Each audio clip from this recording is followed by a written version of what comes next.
In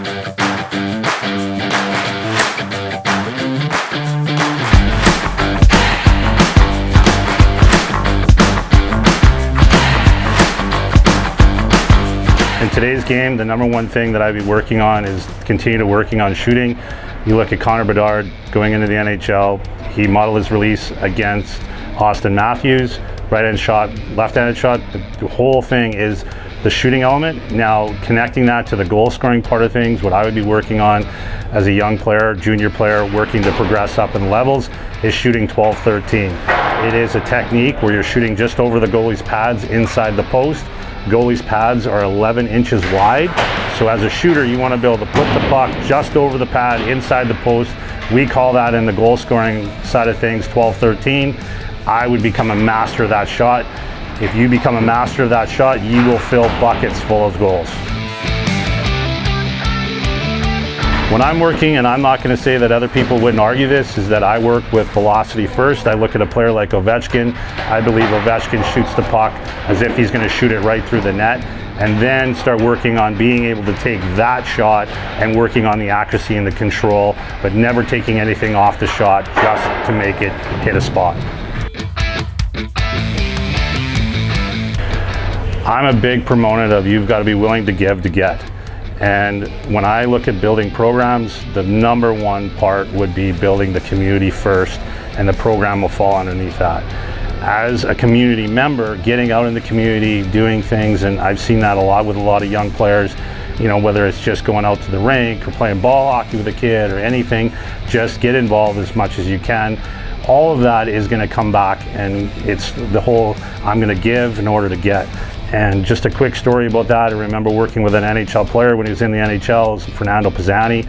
He was going through a bit of a rough patch, and with his scoring and just a little bit frustrated mentally. And what I told him is, we were actually in Edmonton at the time, and I said, you should go to the Stollery Center, just walk in, say that you want to visit some kids, maybe bring some gifts, just go see some kids, be willing to give back with nothing in expectation that you're going to get something back, and something will come back to you.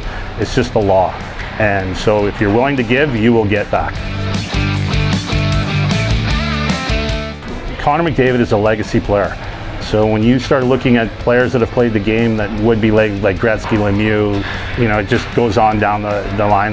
We've lost a lot of legacy players that have passed away, you know, Montreal Canadiens. Anyway, so just the point is, Connor McDavid is a legacy player. So part of that means that his legacy is going to be just as important to him as the money that he makes in the game. And somewhere in all of this, that legacy is going to become way more important.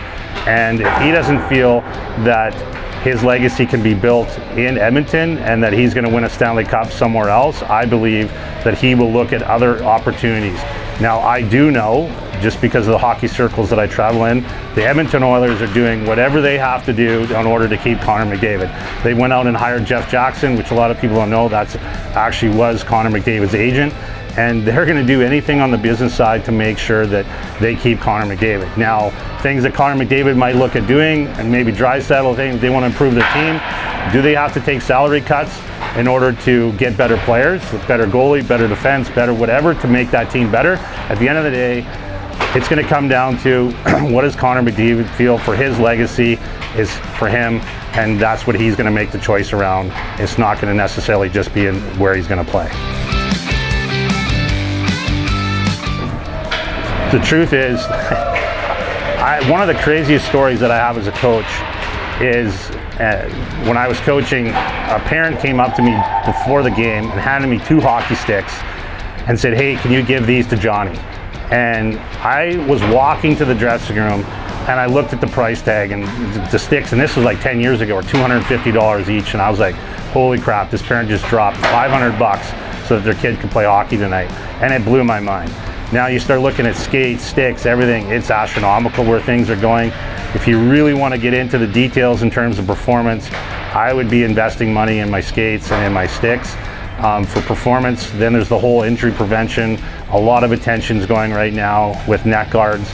And my whole thing when it comes to neck guards is it's going to need to start from the top down and be really driven from the NHL in regards to mandating that players wear neck guards.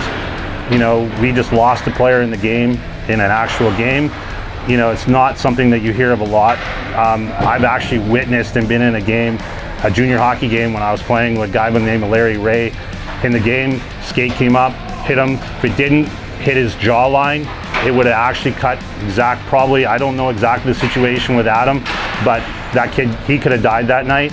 And there are situations that I know of that are going on. There's always also things with wrists.